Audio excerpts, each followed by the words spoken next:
Hey guys, and welcome. This is just a brief tutorial on how to use the new averages tracker. So, for the majority of you who are starting to track their steps and track their weight, basically doing it every day can be one, a little bit tedious, and two, do you really need that level of accuracy in there? If you're happy to track every day, I don't mind doing that in terms of weight, just because we're looking at those low weigh-ins, seeing kind of what's happened in the general trend.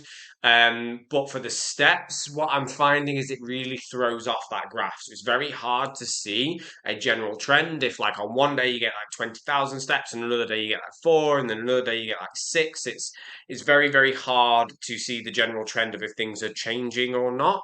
So I wanted to bring in this averages calculator for your steps. And for some of you that don't want to weigh yourself every day, I've done the same thing then for weight. These are completely optional. I'd prefer for you to use the averages calculator for steps just because it helps me a lot more in terms of setting more accurate goals kind of like for yourself. So if you're using like an Apple Watch or a Garmin or things like that, your app actually does this for you. You just need to go into the software and look at the 7 day average. And what I'm going to do is I'm going to revamp the check-in forms. And what it should do is one of the things it'll ask you for there is what's your 7 day average in terms of your steps, and then it will prompt you to fill in that metric. So we'll go from doing that metric every single day to just doing it once a week of what's the last 7 days average been. Or I know some of them will do like what's the total of the last 7 days. That is fine because I can work out the average from that. Obviously, I divide it by seven and I can change that as long as it's consistent each week. So one week you're not putting in like your average, and one week you're not putting in your total, just because it, as I said, it will throw things off. So if you don't have an app that kind of does that for you, then we've got this spreadsheet where you would get to the end of the day and you're just going to log. So say I got 9,800 steps. That's 9,800 steps. And then here I've got 6,200 steps. And then 4,300 steps and a lazy day on Wednesday. But on the week on Thursday, I had a more active day, so I'm at again 9,000, 4,500. But then on the weekend, I go out for a long walk with the dog. So as you can see here, I can see the averages on this final tier. And that is the most important part. So what's your average steps over the week? When you're trying to lose weight, it's more important of what you're averaging over the week in terms of your steps, in terms of your calories, in terms of your weights, everything like that.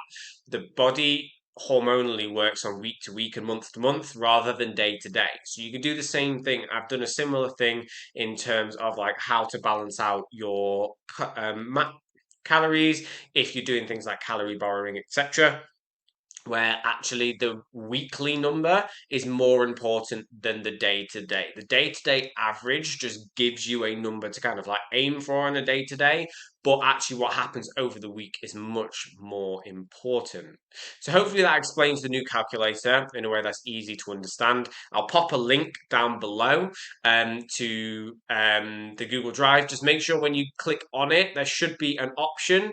Click File and then Download, and then you can download it in any of these formats. I'd advise doing it in a Microsoft Excel, just because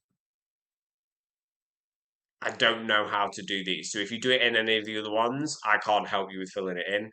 Whereas with an Excel format, you'll download it to your laptop, your phone, or whatever, and as long as you've got the Office software in there, it'll work fairly easily.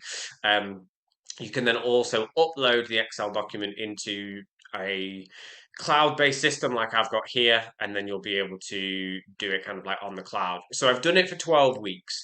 So this is obviously designed for each 90 days. And then all that you do is you don't need to keep these records because you're going to pop them into TrueCoach where it's going to keep the records. So when it gets to the end of the 12 weeks, just make sure you only highlight the bits in the middle here where you fill in. Don't delete, because there's a equation in here, and then obviously the days and stuff. Um, just delete this bit, and then you're ready to go. Same thing with if you don't want to weigh yourself every day.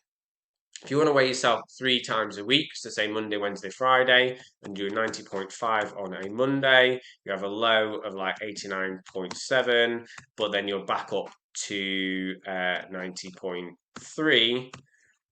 Oh, not 9.3, 90.3. It's then going to give you your average here. Try and keep these to two decimal places at max, just because again it gets really confusing.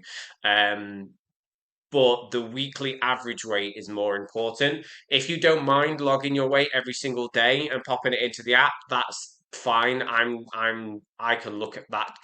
I can look at either sets of these data and draw conclusions from it.